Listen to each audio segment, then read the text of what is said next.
ዛሬ ላይ ግን just AI so ማሽን እኔ አንቱ ልበለው አንተ ልበለው አንቺ it is ምን I don't know እኔ በጣም ነው የምለየው። ለማሽን እንሰጠዋለን፣ ማሽኑ ፕሮሰስ አድርጎ የሆነ ነገር ያቀብለናል፣ እሱን ይዘን ወደ መድረክ እንወጣለን። ዝማሬውንም በሉት ምን በሉት። የትኛዋ በተማረች ነፍስ ነው ነፍስ ሳትማር የሆነ ዝማሬንም ስብከትንም ይዞ ለህዝብ ማቅረብ? ሰዎች ፈተናቸውን ለሰው እንደሚያስፈትኑ አቴንድ ባላደረግነው ክላስ ላይ ግራጁዌት እንደምናደርግ ነፍሳችን ከእግዚአብሔር ጋር ተነካክታ ይዘን የምንመጣው ነገር። ሰላም ቅዱሳን እንዴት ናችሁ? እግዚአብሔር ይመስገን በጣም ደህና ነኝ። ትላንትና ሰሞኑን ስለ ኤአይ ዝማሬዎች አስብ ነበረ። አንዳንድ ቦታዎች ተከፍተው ያጋጥሙኛል።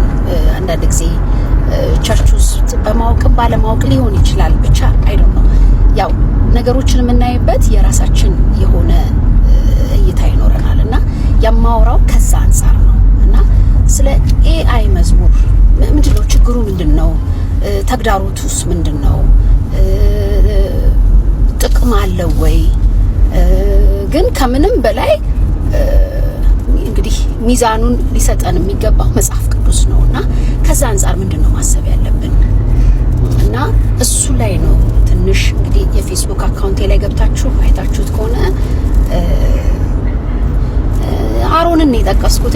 አሮን ሙሴ ተራራው ላይ ወጥቶ ከቆየ በኋላ 40 ቀን የቆየው ህዝቡ ይሄ ሊመራን የወጣ ሰው እንግዲህ ቀርቶብናል፣ ይሙት ይኑር አናቅም፣ ስለዚህ ከፊታችን የሚሄዱ አማልክትን በቃ ስራልን ብለው የተሾመውን ካህኑን አሮንን ጠየቁት ማለት ነው። ከዛ በኋላ ወርቃቸውን ወሰደ፣ ወርቃቸውን ቀጥቅጦ ጥጃ አድርጎ ሰራላቸው ማለት ነው።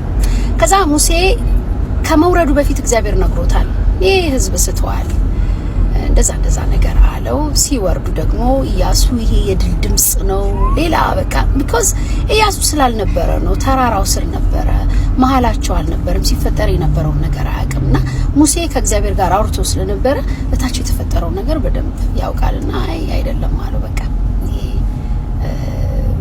እና ከወረደ በኋላ አሮንን ጠየቀው፣ እንዴት ነው ይሄንን ህዝብ የምታስተው ብሎ ሲለው አሮን ምን አለ?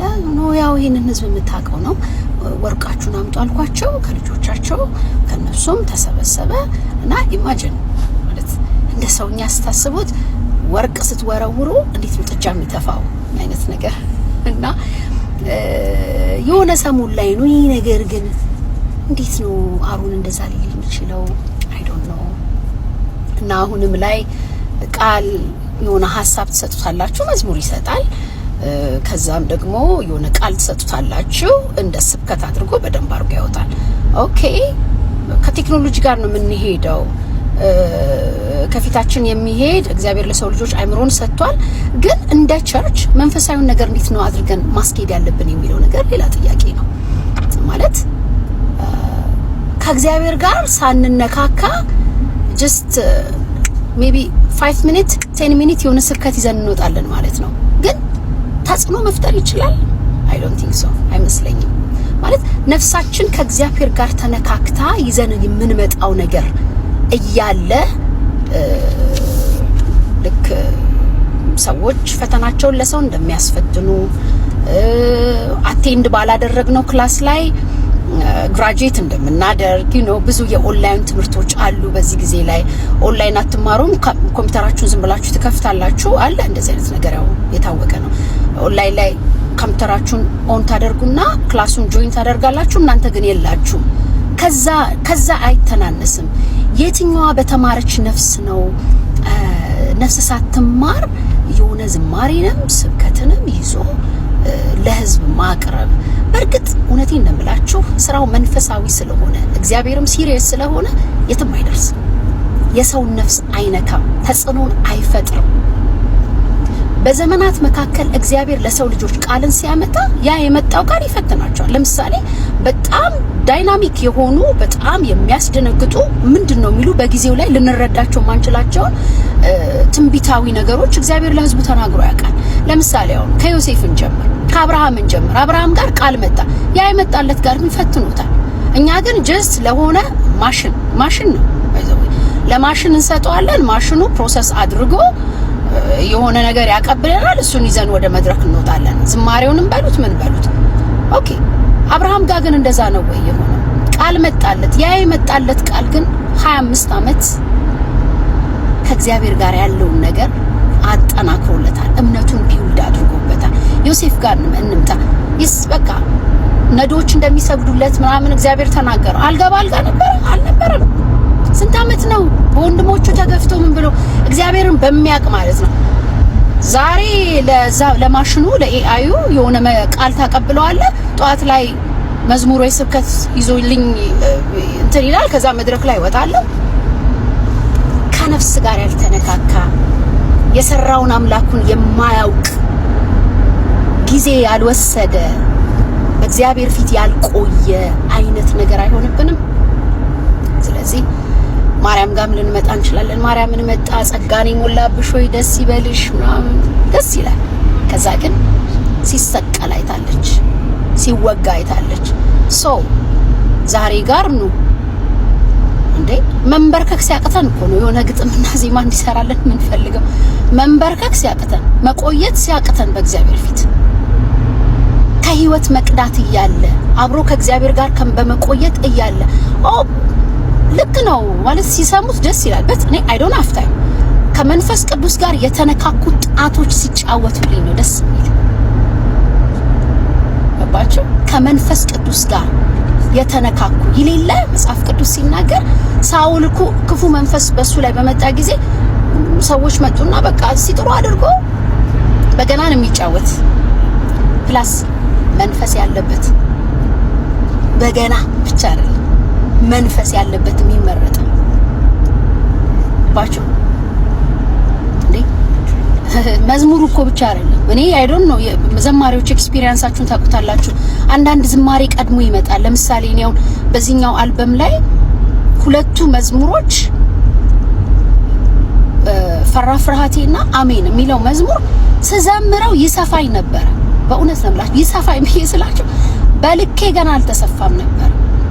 ህይወት ላይ ቻሌንጅ አላደረገኝም። ዕውቀት አይደለም አገልግሎት። ለዛ ነው ገባችሁ በማስተማር ፕሮፌሰሮች ስለሆኑ ወይም በቃ የሆነ ዶክትሬት ስላላቸው አይደለም። መንፈሳዊ ሰዎችን ምን መርጠው ኮሌጅ ገብተው ለመማር መጽሐፍ ቅዱስን እንዲያስተምሩ የሚያስተምሩን ምን መርጥበት አሁን ላይ ብዙ ምን መርጣቸው ኦፕሽኖች ተዘርግተውልናል። ማን ያስተምራል የሚለውን ነገር ለምን ከተባለ ዕውቀቱ ብቻ አይደለም መንፈስ ያለበት ሰው። ታዲያ are you telling me ማሽን መዝሙር አረ ከጌታ ጋር መዝሙር ዝማሬን በሌሊት የሚሰጥ ነው የሚለው ወደ ላይ በወጣ ጊዜ ስጦታ እንደሰጠን የሚናገረው። አሁን ግን ተመራጭ የሆነ ነው። በነፍሳቸው ሰይፍ ያለፈ በብዙ መከራ ውስጥ ያለፉ በፊተኛው ዘመን ትላንትም እንደው ላወራችሁ እንደፈለኩትኝ በእነ ተስፋዬ ጋቢሶ በእነ ታምራት ኃይሌ መጽሐፎቻቸውን ሂዳችሁ አንብቡ። መጽሐፎቻቸው ዳይናሚክ ሞር ቫልዩ ልንሰጣቸው እንችላለን። መጽሐፎቻቸው ሞር ብናነብ ያለፉበትን ነገር። ዛሬ ላይ ግን ጀስት ኤአይ ማሽን እኔ አንቱ ልበለው አንተ ልበለው አንቺ ኢት ኢዝ ምን አይ ዶንት ኖ ምን እንደምለው ሰውየው ልበለው የሰው ድምጽ ነው ያለው። በቃ የሆነ ኧረ አንዳንዱ ሰው እኔ ሲያለቅስ ሁሉ ገጥሞኛል። ማይ ጉድነስ ማለት በሁሉም በቃ በዘፈኑም ዓለም ላይ በቃ እንዲህ በቃ ልዩ ነው። ኦ ማይ ጋድ በት ከአምላኬ እግር ስር እንደሚቀዳው አይሆንም። ይህንን ደግሞ የሚለይ ጆሮ አለ። እኔ በጣም ነው የምለየው። በጣም እንኳንስ ቀርቶ እሱን ተውት። ራሱ ከእግዚአብሔር ዘንድ ተንበርክኮ ያልተቀበለውን መዝሙር ራሱ የሚለይ መንፈስ አለ። ገባችሁ አይደል? ለገጣሚ ወይም ደግሞ ለጸሐፊ ስጡኝ ብዬ ወይም ደግሞ ተቀብዬ የምዘምረው መዝሙር እንኳን ያስታውቃል። ለዛ ነው ወደ መጽሐፍ ቅዱስ እንዴ መዝሙር ምዕራፍ 3 ምን ነው የሚለው? ልጁ አቢሴሎም በተነሳበት ጊዜ የዳዊት መዝሙር ይላል። ታሪኩ እሳት ነው። ሳሙኤል ላይ ሄዳችሁ አንብቡት። መዝሙሩን ነው እኛ የምናውቀው። በሰይፍ አልፈው ነው፣ በቻሌንጅ ውስጥ ነው። ስለዚህ አይ ዶንት ኖ እንግዲህ ልናወራበት እንችላለን። እኔ ግን ከህይወት በተነካካ ከእግዚአብሔር እግር ስር በቆየ የሚበቃ የሚለካካ ዝማሬ እሱን በመስማት አምናለሁ። እንደዚህ አይነት ሰዎችንም በመከተል አምናለሁ። ስለዚህ የማሽኑን ወደ ጎን እናድርገው፣ ግድ የለም ማሽን ነው እንግዲህ ሶሪ የምታምኑበትም ሰዎች ካላችሁ እኔ አልቀበለውም ማለት ነውና እስቲ